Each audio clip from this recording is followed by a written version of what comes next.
Good afternoon. It is an extraordinary honor to be here this afternoon, and I'd just like to, as is my custom, to take a moment to express appreciation to my friend and colleague, Jonathan Greenblatt, who at this critical moment in American history is standing up and standing tall for America's highest values. And in fact, I can recall only last evening I noticed your CEO tweeting, and I believe he tweeted that if there's a registry in this country, that he is a proud Jew, would register as a Muslim. Now, of course, I could not let that tweet go unattended. I then tweeted, as a proud Christian and a card-carrying member of the NAACP, I will register as a Muslim right behind Jonathan Greenblatt and the ADL.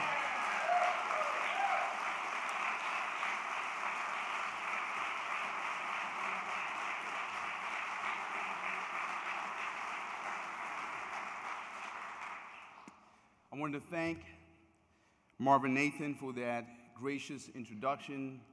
I'm delighted to find out that he too was born in Texas and spent time at the Justice Department. I want to thank your head of the Washington Bureau, Michael Lieberman, a good friend of Hillary Shelton in our shop, the entire executive team, and the membership here. I'd like to just start this afternoon by sharing with you a humorous little story told by my very Southern grandmother, Ms. Rosalie Prelo. She said to me as a little boy, she said, son, when you came into the world, you did not make a great first impression. She said, in fact, when you were born, you weighed 3 pounds and 3 ounces. You were born at General William Beaumont Hospital at Fort Bliss in El Paso, Texas. And on the day that you were born, you were so small, so fragile. The doctor went to your mother's side and said, ma'am, if you're religious, you need to have somebody come in and bless this child because he's not likely to live beyond the end of the day. So this being an Army hospital, my dad being a military officer, they looked high and low for a chaplain. They looked for a Protestant chaplain because we're Methodists, couldn't find one. Looked for a priest, couldn't find one. All of a sudden, they found a rabbi who I'm not sure what liturgical and theological and doctrinal rules he broke, but he baptized me.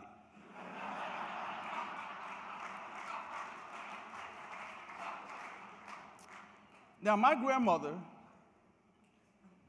sweared up until the day she died that because of the prayers of that rabbi and her Methodist faith that I'm here. I could not tell her otherwise, and neither can you.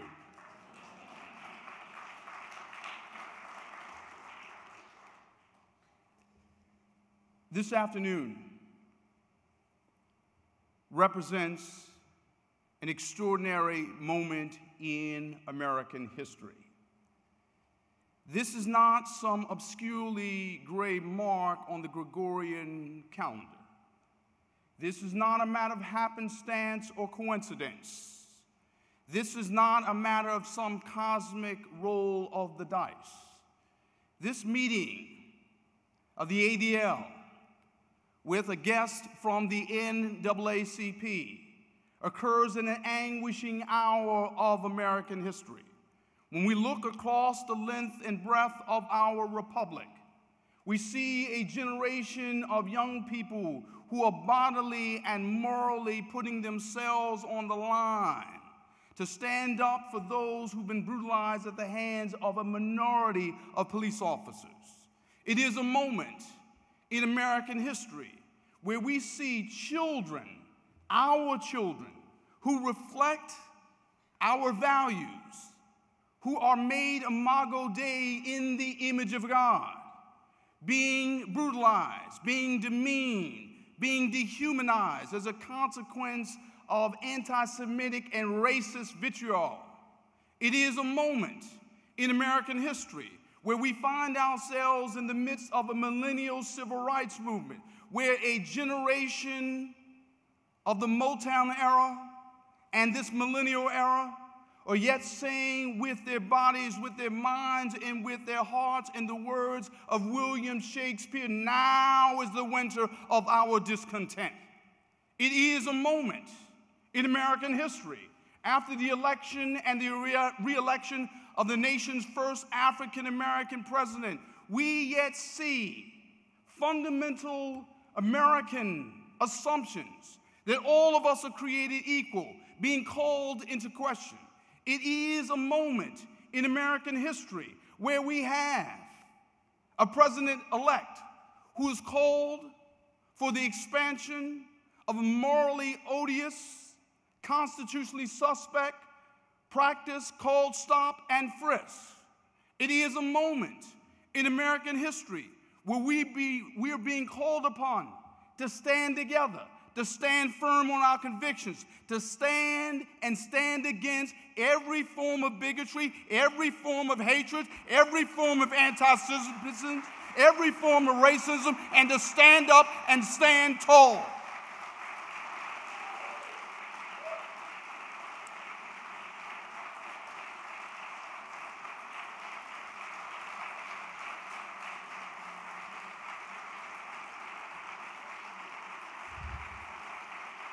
It is a moment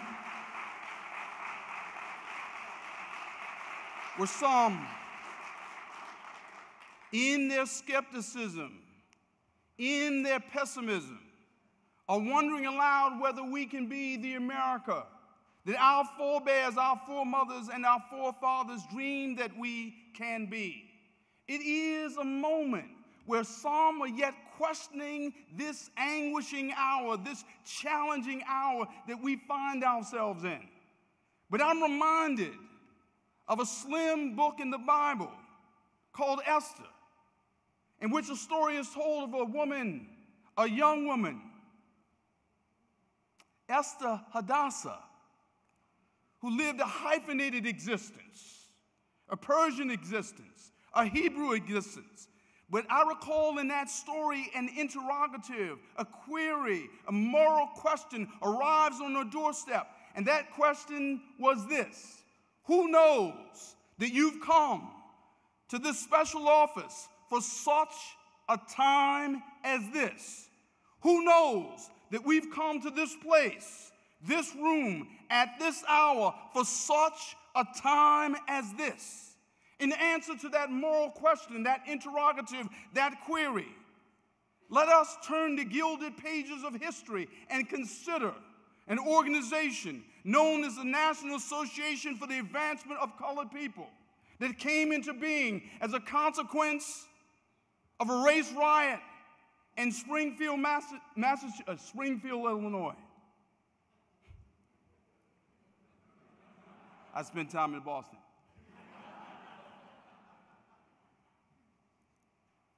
Let us remind ourselves of this band of freedom fighters known as the NAACP. We, contrary to popular assumption, did not begin as an all-African-American assembly of freedom fighters. We began as a group of white progressives in New York City, our ancestral home. We began as a group of freedom fighters dedicated to the work of justice. We began as African Americans and Jewish Americans. May I remind you, the first person who held my job as Executive Secretary of the NAACP, Francis Blaskow, who, according to historians, was Jewish. A founder of the NAACP, Henry Moskowitz, who was also Jewish, and a man for whom our highest award is named, Joel Spingarn. We came into being as a consequence of the coalition between African Americans and Jewish Americans, born in the crucible of difficulty and bigotry and hardship.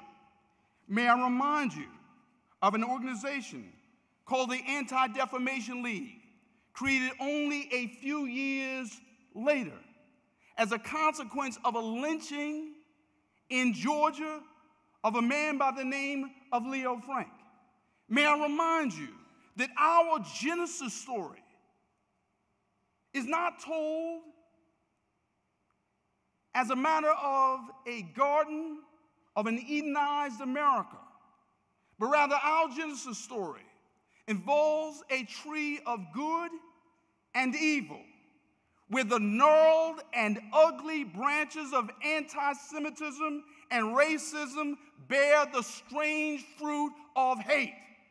We came into being understanding that racism and anti-Semitism are the offspring of that illicit relationship between fear and hate. We came into being to stand against every form of bigotry and bias, and to do so unapologetically.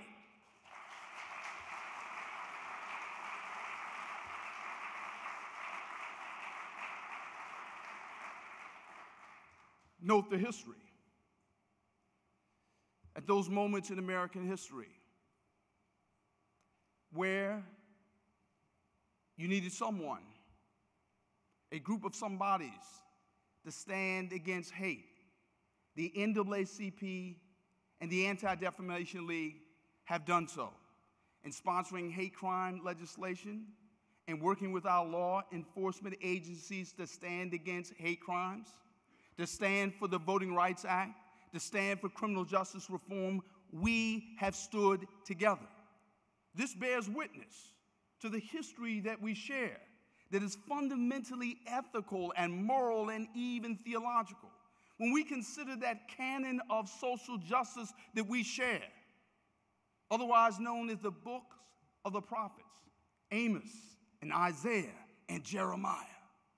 When we think about the tradition that binds us, that goes way beyond self-interest, that goes way beyond the commonality of persecution and suffering, that goes to our character as people.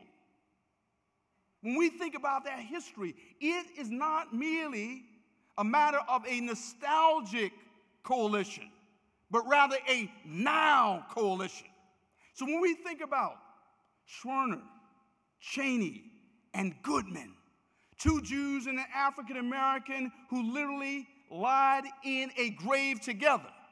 The fact that they died together says everything about how we need to live and fight for lives together.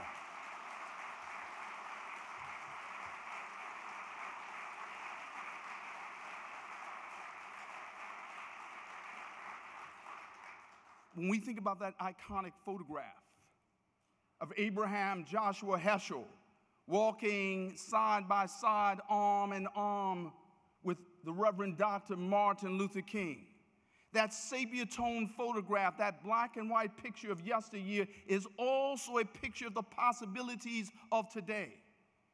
It is not merely about what we did, it's about what we have yet to do.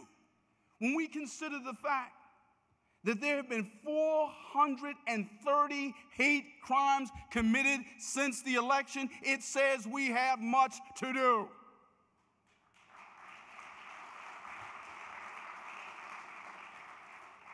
When our young people peruse the latest report from the FBI on hate crimes and consider the fact that hate crimes last year rose by nearly 6%, hate crimes against Jews by 9%, and against Muslim Americans by 67%.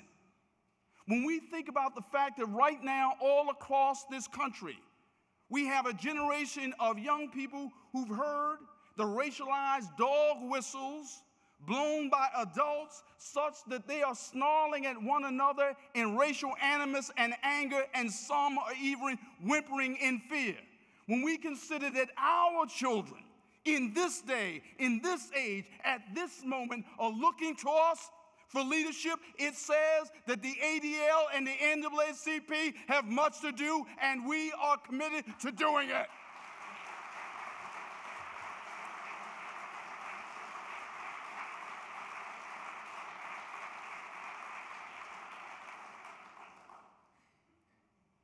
Consider, and this is not a partisan observation, but rather civil rights and civil liberties observation. In these new days of the transition of President-elect Donald J. Trump, we have the appointment of Mr. Bannon, the chief architect of the nation's largest digital platform for anti-Semitism, racism, misogyny, and Islamophobia. We have today the nomination of Senator Jeff Sessions, a man who once said as a prosecutor that the NAACP and the ACLU were un-American, who referred to an African-American subordinate as boy, and who said that organizations like the NAACP are forcing civil rights down the throats of Americans. When we consider the nomination of a former prosecutor, now a U.S. senator, to the nation's highest law enforcement position with charge and responsibility over the Civil Rights Division, we have every right to pose the question, if you have a disdain for civil rights, how can you lead the Civil Rights Division? We have every right. When you appoint the architect of the alt-right movement as your chief strategist, we have every right to pose the question, is that right? And I would simply suggest to you that racism and anti-Semitism are not the impolite idiosyncrasies of the day. We have heard in the context of this campaign, anti-Semitism normalized, racism routinized, misogyny mainstream, and Islamophobia de-exceptionalized. But I simply say to you that based upon the history of the ADL and the NAACP, that's not right, and we will make that which is wrong right.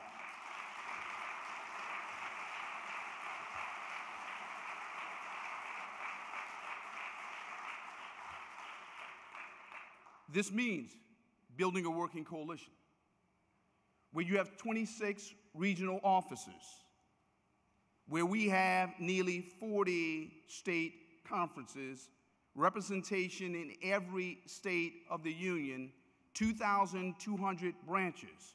We have between us millions and millions of people who are committed to raising up the highest American values.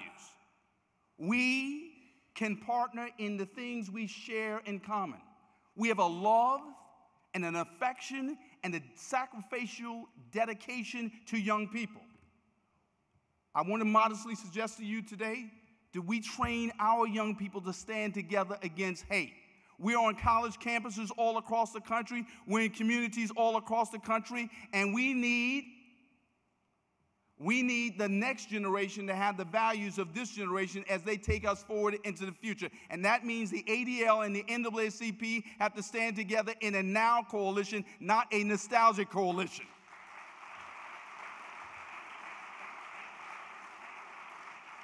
Number two, when it comes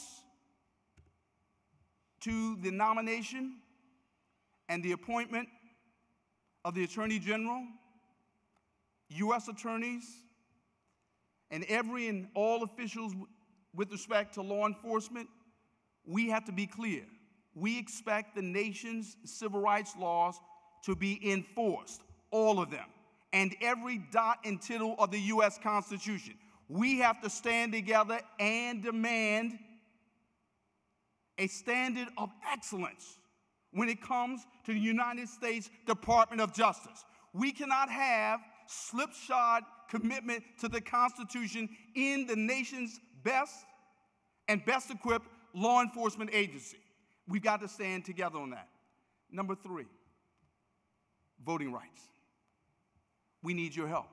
We've come through an election where the president-elect, and this is not a statement of delegitimization, the president-elect was elected with 25% of the vote, without the popular vote, and in the face of, and likely because of, with suppressed votes. As a consequence of a Voting Rights Act debilitated in the wake of the Shelby versus Holder Supreme Court decision. We know the history. We've seen voter suppression from one end of the country to the other.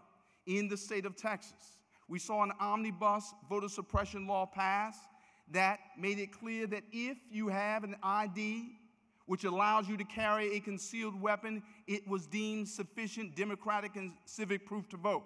But an ID which allows you to carry a book of English, a book of engineering, a book of chemistry, a book of Shakespeare was deemed insufficient civic and democratic proof to vote. We understand that in the state of North Carolina, an ID which allows you to walk across the campus of Fort Jackson or Camp Lejeune was deemed sufficient civic and democratic proof to vote. But an ID which allows you to walk across the campus of the University of North Carolina, Duke University, North Carolina A&T deemed insufficient. We saw within days of the election, literally 4,000 votes stolen. I'm going to ask you to stand with the NAACP to restore the Voting Rights Act. And here's why. I'm confident that despite all the pessimistic predictions to the contrary, we are going to restore the Voting Rights Act. Why? Because I recall that in 1965, African Americans and Jews stood together to pass the Voting Rights Act, literally signing it with blood, sweat, and tears. May I remind you, when the NAACP marched on America's journey for justice from Selma, Alabama to Washington, D.C., a geographic journey of 1,002 miles, which we began in 103-degree heat. May I remind you that there are about 2,000 Reform rabbis in the country. 1 out of every 10 Reform rabbis march on America's journey for justice for the right to vote. So don't tell me we can't get what we make up our minds to secure.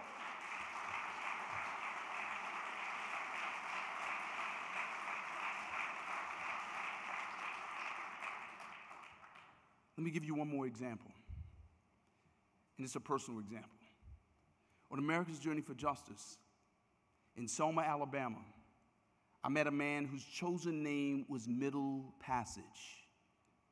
He met us having slept not literally, not metaphorically or figuratively, but literally at the foot of the Edmund Pettus Bridge.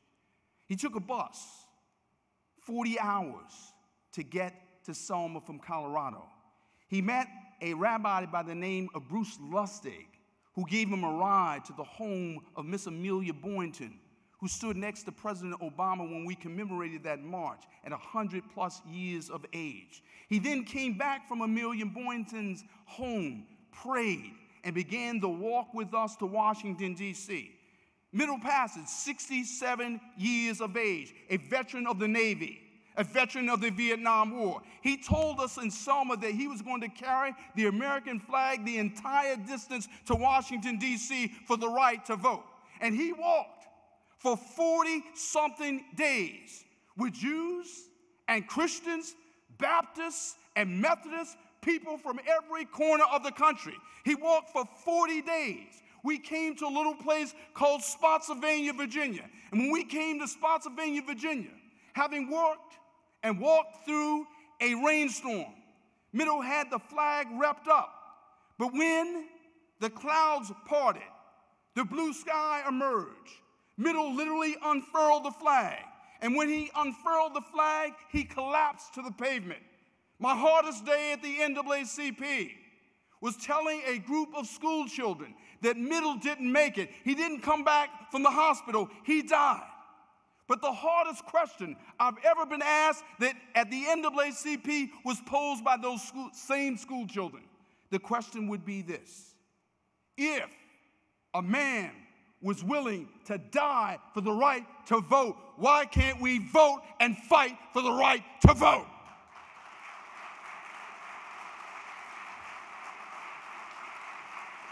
That march from Selma to D.C.